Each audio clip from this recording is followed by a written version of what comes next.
जय गुरुदेव। एक भक्त। तो क्या गुरु एवं शिष्य के शरीर महत्वहीन है? महाराज श्री, नहीं। उन शरीरों का महत्व यह है कि उन्हीं भौतिक शरीरों के आधार पर ये आंतरिक भावनाएं तथा अनुभवात्मक संबंध स्थापित होता है। एक ही आंतरिक शक्ति गुरु का आवरण ओढ़ लेती है तथा वही शक्ति शिष्य के शरीर में अवस्थित होकर गुरु का अनुग्रह प्राप्त करती है। दोनों शरीरों में एक ही सत्ता का कौतुक है। दाता भी वही, भिखारी भी वही। शक्ति की क्रियाशीलता से यह भेद पनपता है तथा क्रियाशीलता से ही विलीन होता है। एक भक्त। तो गुरु शिष्य का भेद मिटकर एक हो जाना ही समाधि अवस्था है? महाराज श्री, तुम अपने अधिकार से बहुत आगे निकलते जा रहे हो। अभी अंतर्विधि की लंबी यात्रा आप लोगों के सामने है। अंतर्गुरु आपके समक्ष है। उसके प्रति समर्पण आपका कर्तव्य है। गुरु शिष्य संबंध के विलीनीकरण की बात सोचने लगना अभी आपके साधन के हित में नहीं। वैसे जानकारी के लिए पूरी आंतरिक यात्रा का ज्ञान होना लाभदायक एवं आवश्यक है, किंतु इसमें साधन से हटकर लक्ष्य के साधन से दूर होने, साधन के परिणाम पर स्थिर हो जाने की संभावना भी है।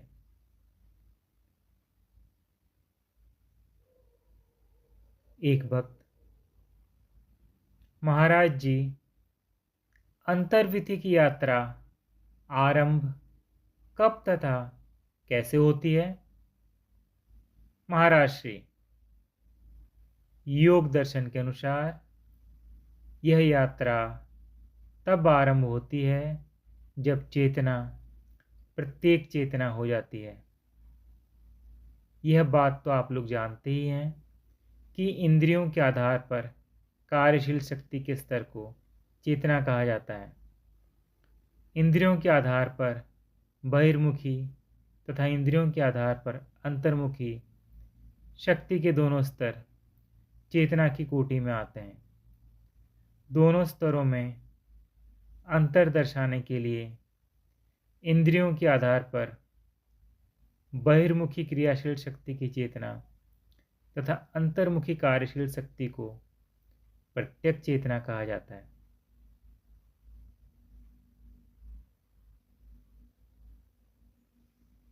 यहां एक बात समझने की है। चेतन शक्ति बहिर्विधि में यात्रा करती हुई कभी जगत की ओर बढ़ने लगती है तो कभी बहिर्विधि में ही अंतर की ओर अभिमुख हो जाती है, किंतु वह बहिर्विधि में ही आगे पीछे होती रहती है। शक्ति की ये सभी गतिविधियां चेतना के अंतर्गत ही हैं। सभी जीवों में शक्ति आगे पीछे होती रहती है। शक्ति की जगदाभिमुख गतिशीलता में जीव संसारी तथा अंदर की ओर गतिशीलता में धार्मिक वृत्ति अपनाए रखता है। शक्ति की क्रियाशीलता के अनुरूप जीव का रूप बदलता रहता है, अर्थात कभी संसारी हो जाता है तो कभी धार्मिक, किंतु वह रहता बहिर्विधि में ही है। अंतर यात्रा का आरंभ चेतना के प्रत्येक चेतना हो जाने पर होता है। तब शक्ति इंद्रियों का द्वार लांघ कर अंतर में प्रवेश कर जाती है। शक्ति की अपने से पृथक सत्ता अनुभव गम्य होने लगती है। मनुष्य का स्वाभाविक साक्षी तथा दृष्टाभाव प्रकट होने लगता है एवं मिथ्या तथा उड़ा हुआ कर्ता भाव गलित होना आरंभ होता है।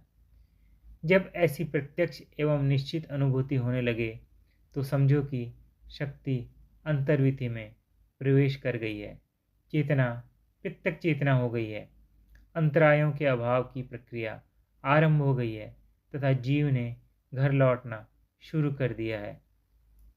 शक्ति की चेतना स्थिति में शक्ति इंद्रियों से एकाकार प्रतीत होती है, जबकि प्रत्यक्ष चेतना स्थिति में उसकी इंद्रियों से पृथकता अनुभव होती है।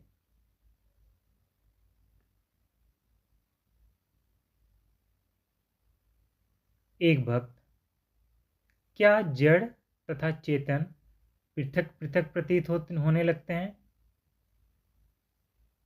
महाराज श्री, जड़ तथा चेतनता की पृथक प्रत्यक्ष अनुभूति तो तब अनुभव में आती है जब जीव की जड़ चेतन ग्रंथि का भेदन होता है।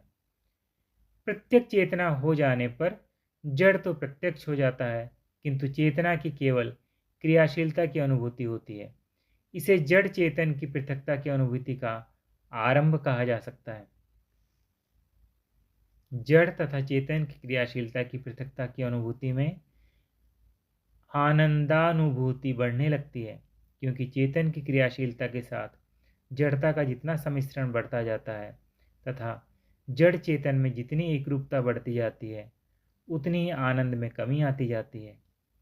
जड़ तथा चेतन की क्रियाशीलता की पृथकता की अनुभूति आनंदानुभूति का प्रवेश द्वार है। एक भक्त, किंतु चेतना के प्रत्यक्ष चेतना हो जाने के उपरांत भी क्रियाओं की अनुभूति जड़ इंद्रियों के आधार पर ही होती है। महाराज श्री, हाँ, जड़ इंद्रियों का आधार बना रहता है, अर्थात चेतन की क्रियाशीलता के साथ जड़ता का संयोग बना रहता है, किंतु एक रूपता नहीं होती। यह अधूरा पृथक्करण है, किंतु पृथक्करण का आरंभ है। यह बात तो हम कहते हैं कि अंतर्शक्ति की जागृति अंतर्विधि में पदार्पण मात्र है, वास्तविक यात्रा का आरंभ है, कोई सिद्धावस्था नहीं। जिस प्रकार का संकल्प करता गया शक्ति उसी प्रकार का कर्म करती हुई बहिर्विधि पर बढ़ती रही। साथ में जीव के अभिमान तथा ममत्व के कारण संस्कारों के रूप में उन कर्मों की स्मृतियां भी संचित करती रहीं। ये स्मृतियां जड़ जगत की अनुभूतियां थीं। जब शक्ति अंतर्विधि पर अग्रसर होती है तो वे ही स्मृतियां क्रियाओं में उभरने लगती है। जड़ स्मृतियों को क्रिया प्रदर्शित करने के लिए जड़ आधार की आवश्यकता होती है। जड़ स्मृतियां जड़ इंद्रियों के आधार पर क्रियाशील होती हैं, किंतु ये क्रियाएं जागृत शक्ति की होने से इंद्रियों का आधार होते हुए भी शक्ति की इंद्रियों से पृथकता दर्शित करती है, जबकि बहिर्विधि में इंद्रियों का आधार भी होता है तथा क्रिया के साथ शक्ति की एक रूपता भी होती है। जय गुरुदेव।